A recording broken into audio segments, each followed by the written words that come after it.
ఫ్యామిలీతో కలిసి మేము ఏబీస్ బార్బిక్యూ రెస్టారెంట్‌కి అయితే వెళ్ళాము. ఇదైతే ఇనార్బిట్ మాల్‌లో ఉంది. అండ్ రెస్టారెంట్ యాంబియన్స్ అయితే చాలా బావుంది. అండ్ చాలా నీట్‌గా ఉందనమాట. సో, మేమైతే ఇది ఫస్ట్ టైం విజిట్ చేయటము ఈ రెస్టారెంట్ అయితే. అండ్ ఫస్ట్ అయితే మాకు స్టార్టర్స్ సర్వ్ చేశారు. సో, స్టార్టర్స్ సర్వ్ చేసినప్పుడు వాళ్ళు అక్కడ గ్రిల్ పెట్టారు కదా! సో, ఆ గ్రిల్ అయితే నేను స్టార్టింగ్‌లో చూపిచ్చాను.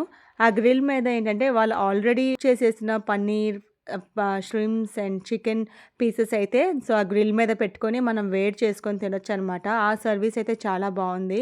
అండ్ స్టార్టర్స్ అయితే చాలా అంటే చాలా టేస్టీగున్నాయి. వాళ్ళొచ్చి సర్వ్ చేస్తూనే ఉన్నారనమాట స్టార్టర్స్ అయితే. స్టార్టర్స్‌కైతే నేను 10కి 10 ఇచ్చేస్తాను. అండ్ మెయిన్ మీల్ వచ్చేసరికి మాకు కొంచెం మీడియంగానే అనిపించింది. అంత టేస్టీగా అయితే అనిపించలేదు. But okay. ఎంజాయ్ చేయొచ్చు. అండ్ డెజర్ట్ సెక్షన్ కూడా బావుందనమాట. నంబర్ ఆఫ్ వెరైటీస్ ఉన్నాయి. చాలా వెరైటీస్ అయితే వాళ్ళు పెట్టారు. సో, అది కూడా మంచిగా అనిపించింది. అండ్ అదర్ వీడియోస్ కూడా చెక్‌ఔట్ చేయండి. మీకు నచ్చుతాయి. బాయ్.